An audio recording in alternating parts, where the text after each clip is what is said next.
Every DIY builder struggles with this one specific subject, and that is, what do I focus on? There's so many things to be done. I feel completely overwhelmed. Where do I even start? Today's Talk About a Tuesday is on that very subject. Stick around. I'm Mike, and you are watching My Car Shop. Obviously, each project is different, and it depends on what you're doing. Sometimes the place to start is the place you start. Let's take this Stitches Challenger, for example. The place I started on that car was actually banging the roof out.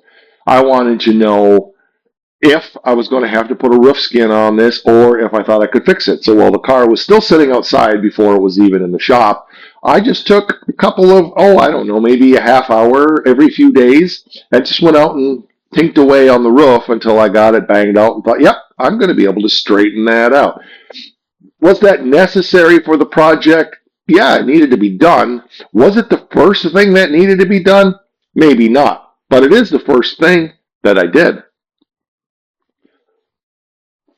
Once the car was in the shop, I deduced that probably what needed to happen first was getting the rear frame rails made on this car. But again, that's not the first thing that I tore into. I wanted to do something that was simple and accomplishable. Is that the right word?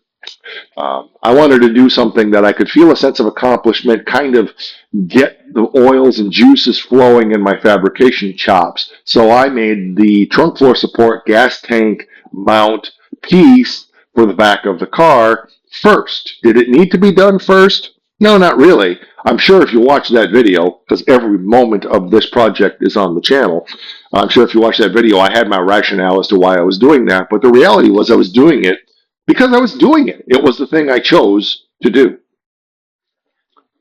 From that point forward, we started cutting out rusty metal and we started making frame rails and the like. My rationale then was I needed to get the car stiff and strong. I wasn't going to be able to put it on the rotisserie without first making the chassis strong enough to handle hanging basically on its bumper mounts for now over 2 years, maybe close to 3 years now. The second thing, though, is that's the way this project started. That does not mean that's the way every project starts. You have to look at the context of the project and determine what you think makes the most sense. Every project I like to break down into systems, whether it's a fabrication project like this, and in this case it was chassis and structure systems, if you will.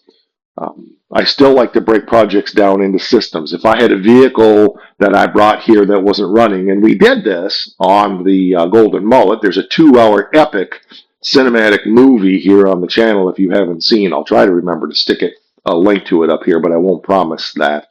But it's here. You can find it. Just look under the Golden Mullet playlist. Anyway, break that down into systems. We broke it down into electrical systems so that the motor was cranking. Then we broke it down into mechanical systems because we had frozen valves and we had cylinders that didn't have compression. We got further along with it and we didn't have spark, so we had to finish the electrical systems. So we jumped around a little bit, but the first thing was, get it cranking so we could check the mechanics of it. So electrical system phase 1, mechanical system phase 1 was getting it cranking over, getting all the systems. I believe we had to put a starter on it, checking the compression. We had 2 cylinders that didn't have compression. We had stuck valves. We got that freed up. Then we went to the next step of getting spark. We found we had distributor problems, so we're back on our electrical systems phase 2. Once we had compression and spark, we dumped some gas in it to see if it would fire. It rumbled over, so then we did the carburetor, so we focused on fuel systems. Then we went back to our electrical systems so that we could start the car inside because the clutch was stuck and we couldn't get the clutch broke loose.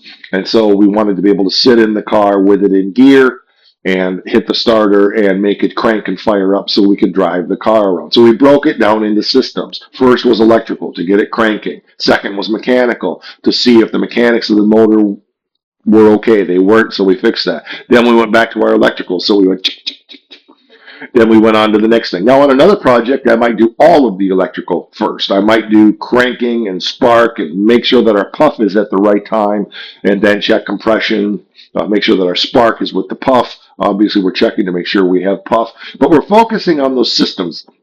I generally tend to focus on electrical stuff first because we need it to crank, we need it to spark. That's important. We can't check compression unless it turns over. We can't check spark unless it turns over, etc., etc. So break it down into systems, but let's go further on that. We're not far from getting the Stitches Challenger off of the rotisserie, so we're going to be needing to do soon, once we're done with the rest of the chassis work and the rust repair, which is mostly done on this car now. We've got some cleanup to do here and there and some painting underneath and spraying whatever we're spraying on the bottom. But the next thing we're going to do is start doing chassis systems. Now, that may not mean that we're going through and putting all the new suspension components in. We could do that when it's not on the rotisserie. Our focus then, right now, is going to be getting it off of the rotisserie. And quite honestly, I don't have the money to be able to buy all the suspension components that we need to buy for this car. It would be nice to do it while it's on the rotisserie, but I want it off of the rotisserie. So we'll reuse a lot of the old stuff just so we can get the car moving around again. We'll get the chassis system done so that the car can come down and we can start pushing it around and it's back on its own feet. But what's next? Stick around. We have a fuel tank for this car. There's going to be no reason to not put it in the car that I know of. So we can focus on fuel systems again. And while it is on the rotisserie, we probably will run the fuel lines. We probably will run the brake lines. So we're jumping from fuel system to brake system. Now, again, the context is of where we're at on the project. We may not be completing those systems, but that's the way my mind works. What's the system we need to work on? Once this car is back down, that we probably will be focusing on things like powertrain system, engine, transmission, clutch. Once that's in, we'll be doing things like completing fuel systems, completing brake systems. So here's my point. When you start thinking in systems and you approach things from the perspective of the little bite approach, which is just take little bite, little bite, little bite, little bite, you may jump around on your systems, but there's going to be a logic to it. It's going to make sense. Obviously, there's a lot more than that, but I want to give you the thinking. I want to give you the idea. That's how I manage 13 or 14 projects that we have here. I can't even begin to name them all. There's a lot of projects here that we have around the shop, and we're always moving forward. I have lists, but they're macro lists because it's things that need to be done to complete the specific area that we're working on right now. If you're just getting started with a project, if you brought home some massively rusted piece of crap like the 39 pickup that I got for Becky, where do you start?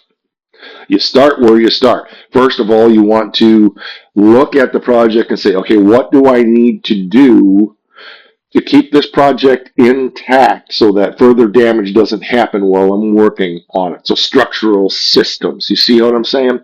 And the place to start on any project is the place that you start. If you, maybe what you want to do is just clean the thing up. I've got another project coming here for the shop, and the first thing we're going to do is get it cleaned out. It is full of crap. Literally. I mean, literally. Coons have been living in it for a long time, and it's full of trash, and it's full of poo. And the place we're going to start there is just cleaning it out so that we can see exactly what we're dealing with. Let's face it, none of us have unlimited time, unlimited energy, unlimited resources, unlimited money, unlimited supply, etc., etc., etc. So, budgeting. Budgeting isn't just about money. Budgeting is about your time, your energy, but budgeting is also about your headspace. If you're trying to think about every single thing that needs to be done on your project, you're going to completely overwhelm yourself. Yeah, you want to have a 30,000 foot view, but I don't want you to overwhelm yourself and get yourself bogged down. And there's so much to do. Why even bother? I'm just going to go sit my butt on the couch and watch TV. Or TV. I'm going to put my psychology hat on for a minute. You all know that I'm a counselor. Let me tell you this. Things don't overwhelm us. Projects don't overwhelm us. Rather, we Rather, we overwhelm ourselves with the project. Remember, it's on you. It's not a blame thing. It's an empowering thing. If you realize I'm feeling completely overwhelmed, ask yourself this question.